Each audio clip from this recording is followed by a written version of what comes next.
Okay. Our speaker tonight, our meditation leader, is Rabbi Dr. Henry Shreibman.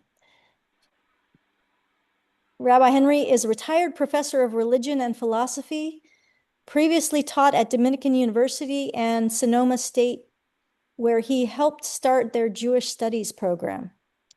He has been active in interfaith, multicultural visioning and work for over 45 years in the US, England, and Israel.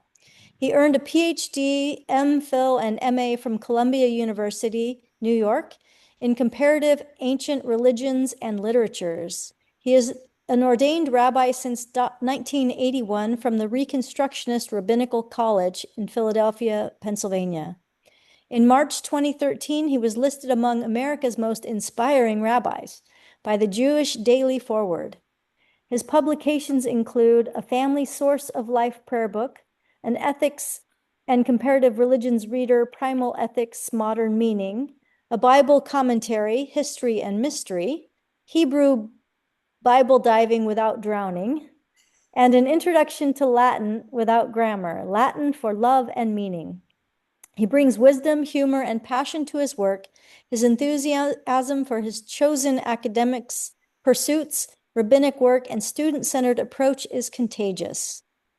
And I am so grateful for Rabbi Henry for joining us this evening, and I am going to hand it off to him. Thank you so much. So the introduction tries to paint for you my motivation in approaching a meditation or meditative prayerfulness. I'm known for being pretty outgoing and bombastic. Time has trimmed some of that, and the realities of the way we live now in the world has trimmed some of that. I'm enthusiastic, but I guard my enthusiasm, not knowing where it'll work or where it'll fail or cause trouble.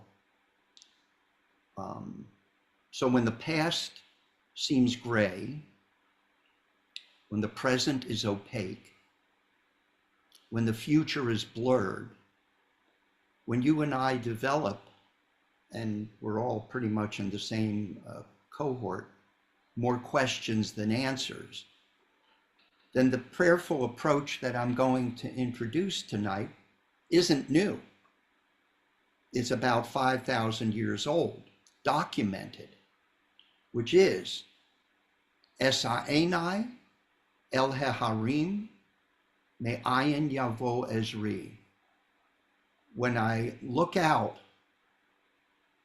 at the world and I look out at nature,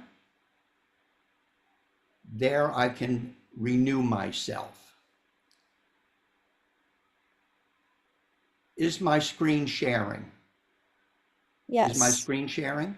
We see Zoom. Okay. Good. So this is the approach that I wanted to take by looking at the inner understanding of who we are when we look at mountains or go into the mountains, when we think about clouds or we go into the clouds, or when we're in a desert, because these are the motivations that triggered creativity for the prophets, for the psalmists, and for wisdom literature. And each of these images, sort of like Jung had paradigms, archetypical moments, you have those as well. And permit me to begin being the motivation, if you will.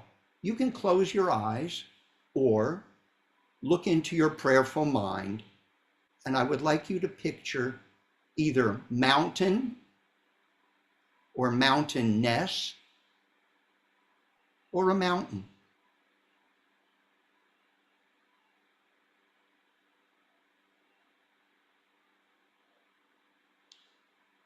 Picturing the mountain inside your head, heart, mind, your prayerful understanding brings many powerful images, but a series in the Psalms has. Get that. Could you try again? Did somebody just say something? Oh, okay. I think it was Siri. Well, I don't like her. So, the prayerfulness that comes from your perception of the mountain has been around a long time. In fact, in an era where when you're offered wine, it comes with acrimony, partisanship, and moral outrage. That's the world we live in now. I don't have to tell you that when you nice people, concerned, well-informed members of society keep in touch with the outside world, it increases anxiety, frustration, fear, spiritual disruption. And I don't need to tell you more than that. But when I ask you to think about a mountain, images change in your heart and your soul. There's a series long after I'm finished this that you can look at on your own.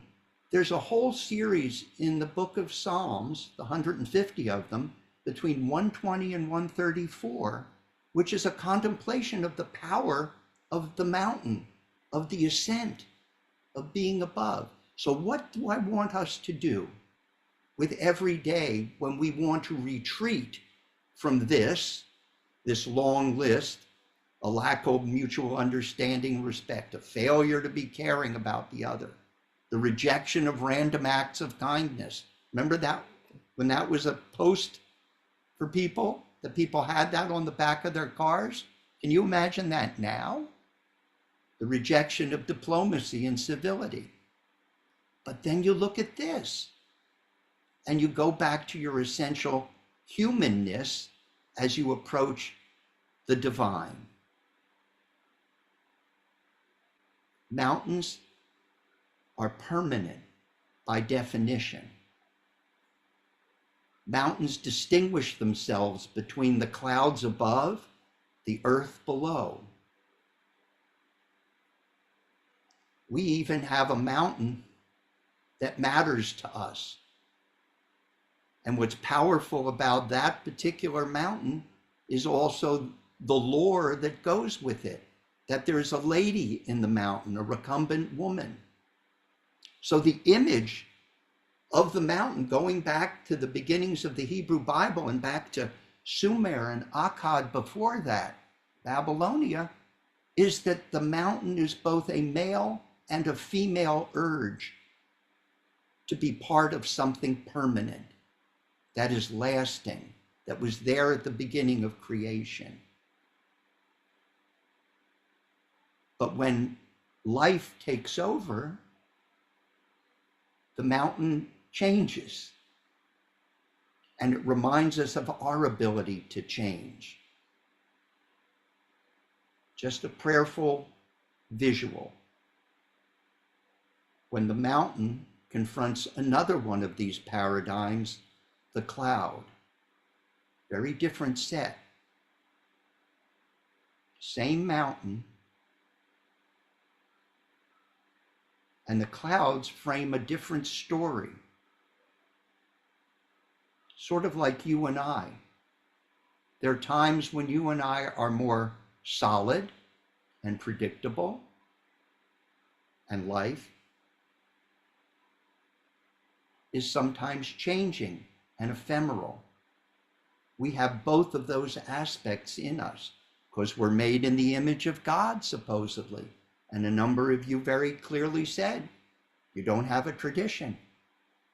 My whole career, I assume people don't believe in God. I know they understand nature. And nature speaks to them. And there are times when the clouds draw us up, away from our self-occupation and our groundedness, and we become part of the cloud.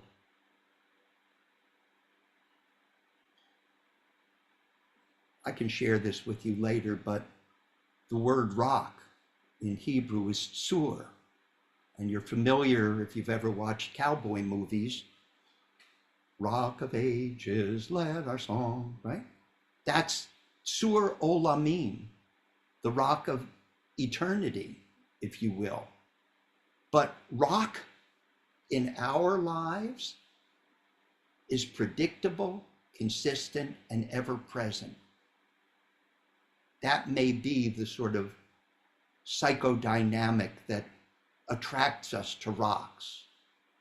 It reaches to heights. We can hide in the rocks. And all of these are images in Judaism, Christianity, and Islam. Think of the centrality of mountains and how they change us when we look at them. So as you think about mountainness, if you will, again, with your eyes open or closed, who or what has been reliable in your life? Solid, mountain-like. And when you think of that who, live or dead,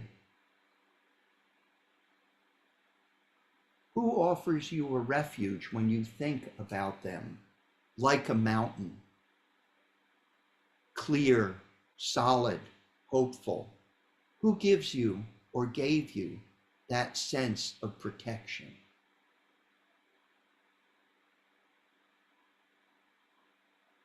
Esa einai, my eyes look up, El Heharim, to the mountains, and I found an answer and my help. I ask you as part of this journey into mountain images, when you want to escape the world that we just spoke of, in your prayerful mind, what reminds you in this world as it is unfolding now that there's a place for you which is protective and safe? When you don't feel safe, when you feel perturbed, when you feel disoriented with where modernity is taking us, where are those little crags in the rock that you feel protected? And when you're lost, you can be found when you think of these images. Again, with eyes open or closed, when you're distraught, who or what or how do you see the mountain inside of you and the mountain of people who helped you and gave you a sense of protection and refuge? Past or present, I'm offering you the idea that this can happen in the present and your future, and washing yourself, if you will, clean of the pain of being in this existence. You can take a breath in and out, because I'm going to shift gears a little. I'm going to go to clouds. In the Hebrew Bible, that had impact obviously on early Christianity and Islam, there are two main terms for when you and I look up beyond the mountain. Bigger than the mountain, but very different in terms of the feeling it offers us. Ananim is one term, and shamayim is the other. Ananim and shamayim. The power of clouds is that they are majestic, but threatening.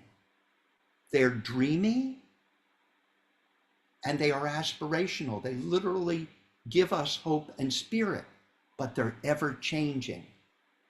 And that is very similar to the human condition. Change is.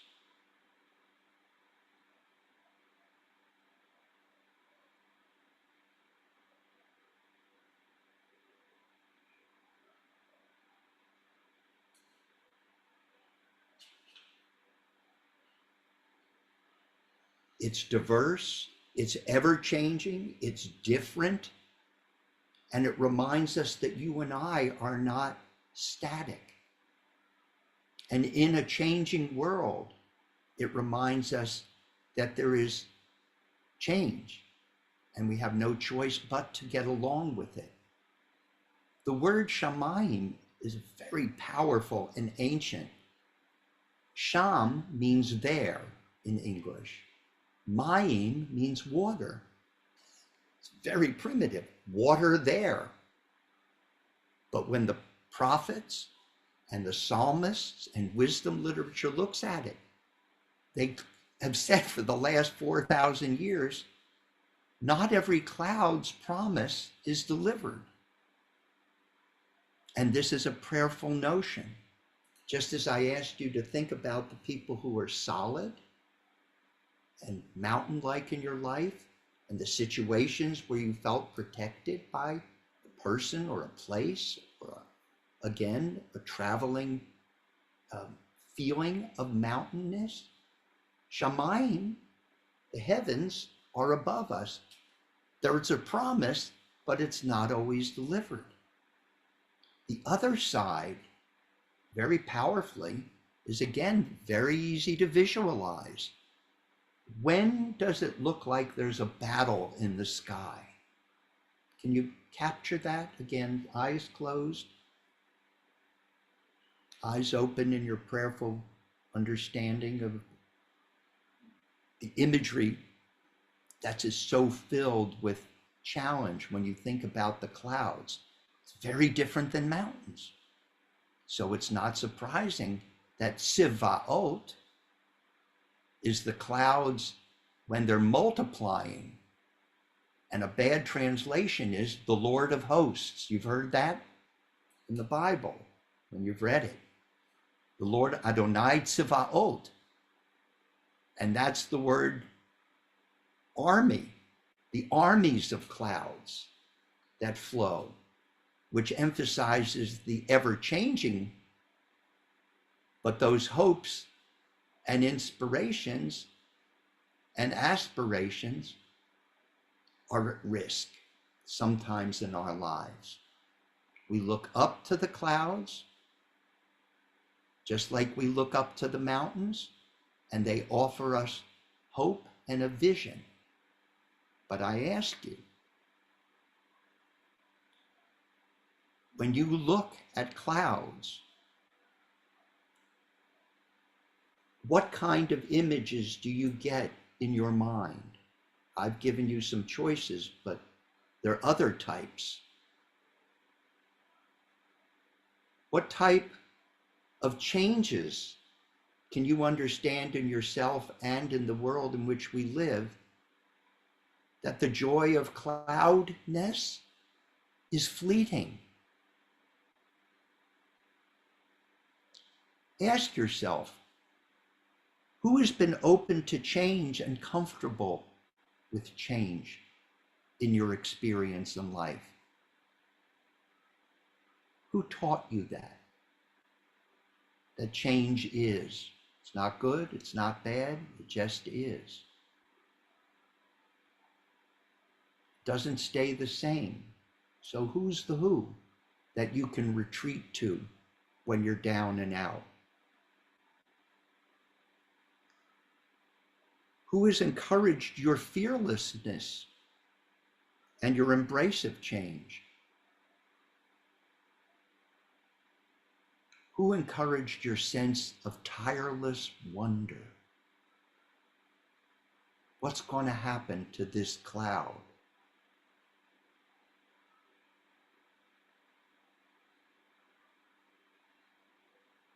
Who liked curiosity and encouraged you?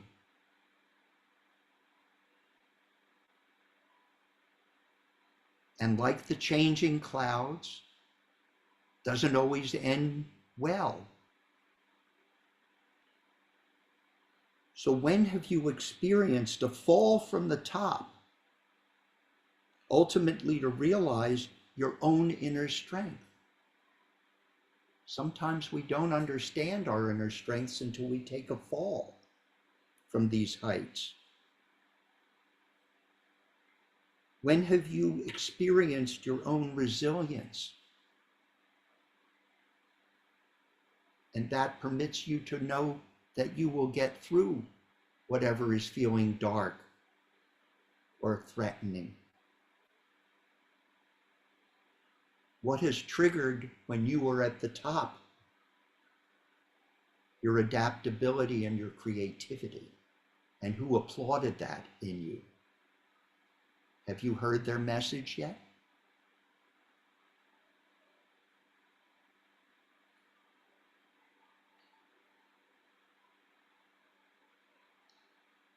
If we think hard enough about the power of clouds, which we can think about during a walk, sitting here right now, or when you go to sleep at night, when you think about cloudness in your life, wouldn't it be lovely if you could remind yourself that there's a time and place for change which is actually safe?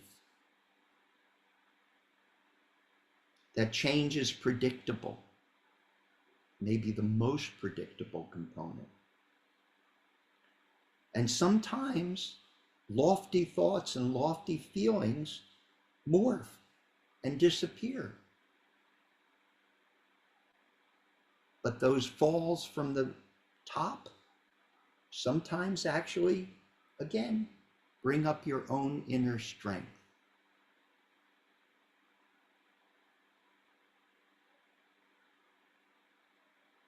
Because change is, and the clouds remind us of that.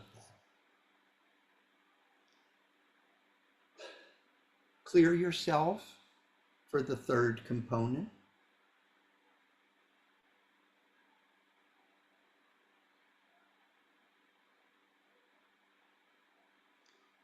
The third component that I see as a method during your walks, sitting when you wake up, when you lie down, the notion of the desert, the wilderness, is also intriguing.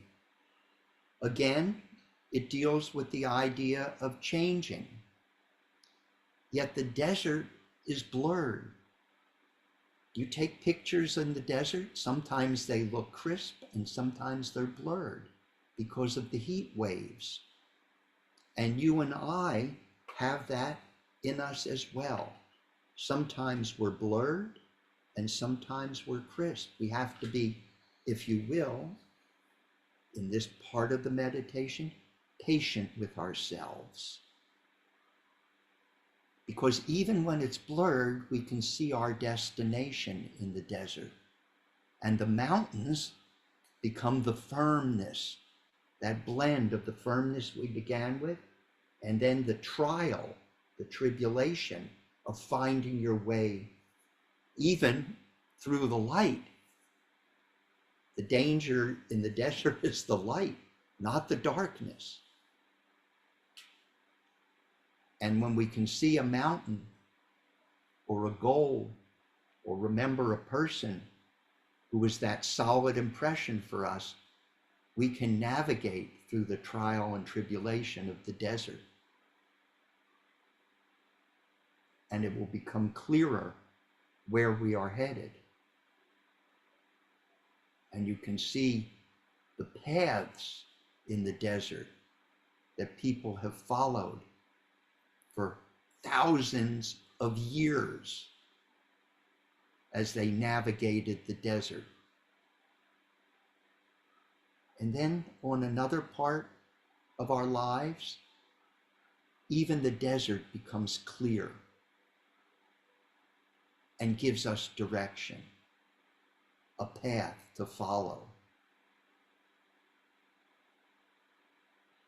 when we are in the trials of modernity, the desert and sand is another image that can strengthen us.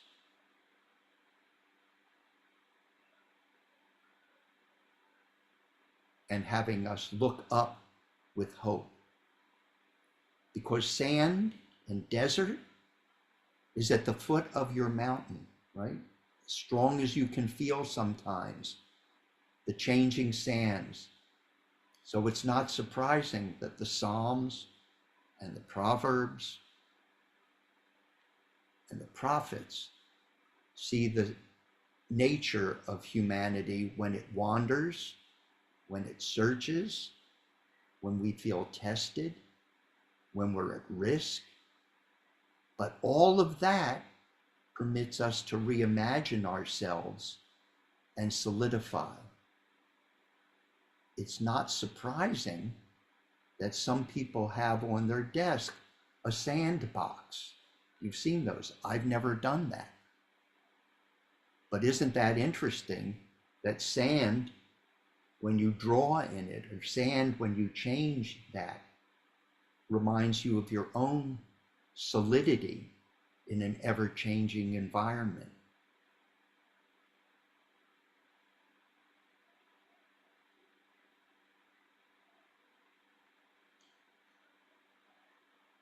There's a midrash, which is a parable. And those of you who were raised in Christianity are familiar with the fact that Jesus spoke in parables. Well, that means Jesus was a rabbi who made midrash. And midrash are interpretive stories that are intended to make you think, laugh, feel, recognize, change. And the rabbis talk a lot about sand. So one anonymous rabbi, very often they're quoted, they went to great length, said that sand is under your feet.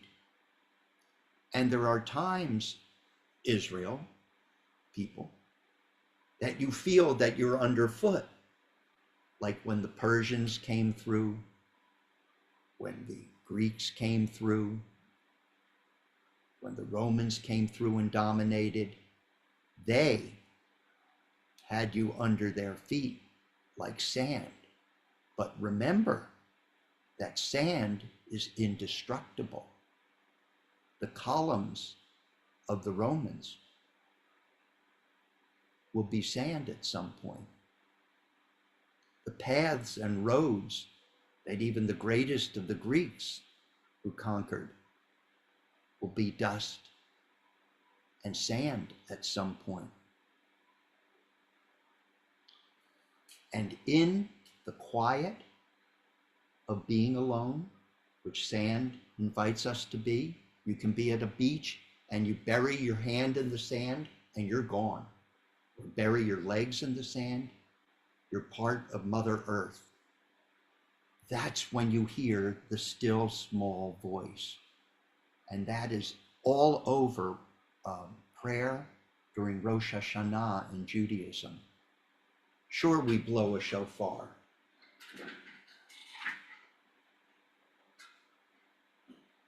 And it makes a loud noise. But when we blow the shofar, we're asked to hear the small voice still of the divine that is in you.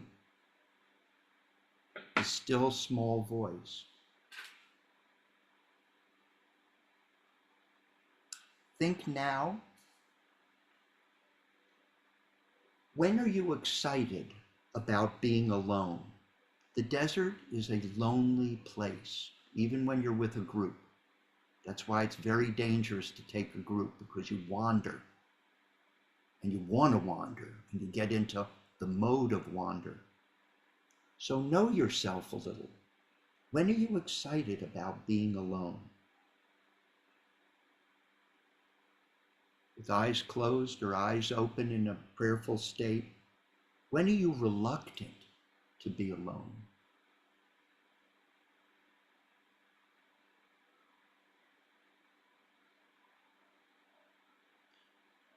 When is solitude a good word and feel natural to you?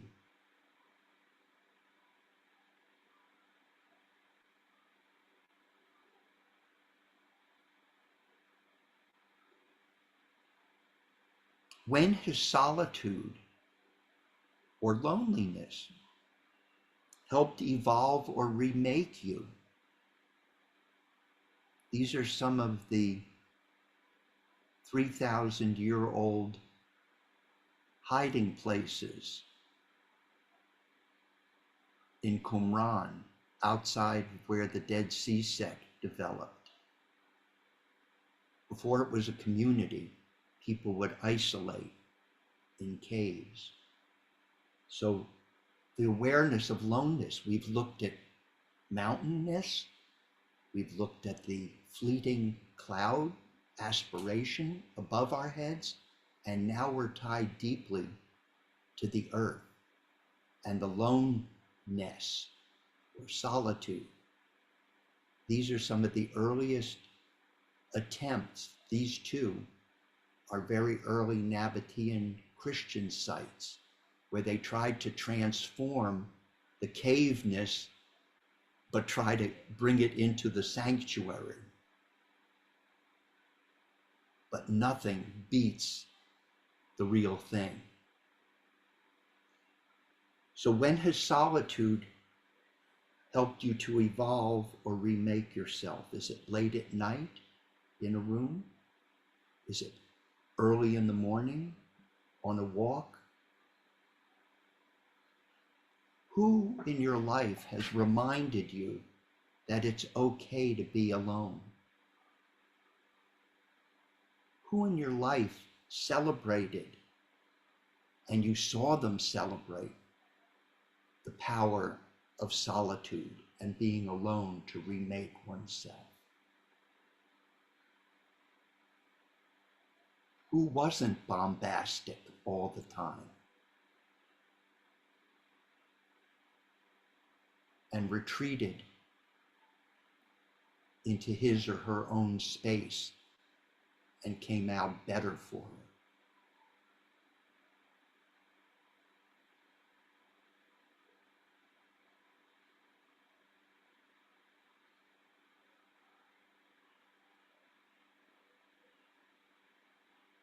How do you and I know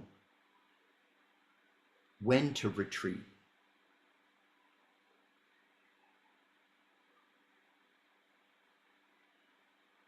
And how do you know and I know when to reemerge? That's the challenge and the test of the desert and the sands. You can't stay there forever. And in almost an ironic challenge, emerging from solitude makes you appreciate the sky and the mountain in you even more.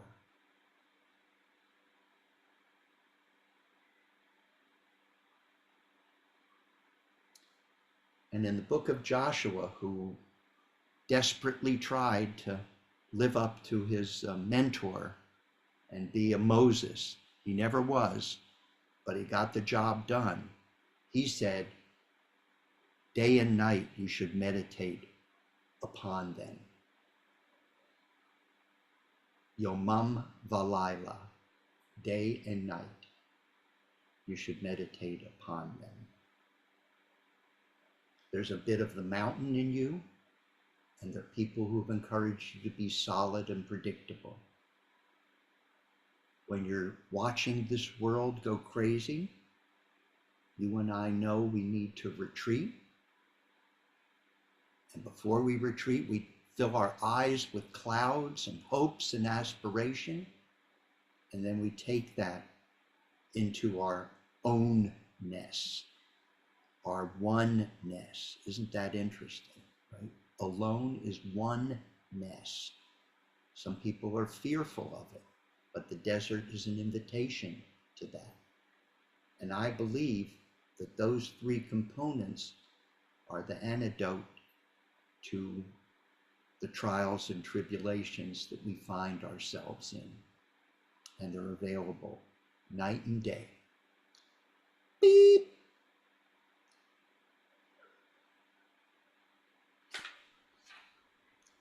I take that as time to come back to gather.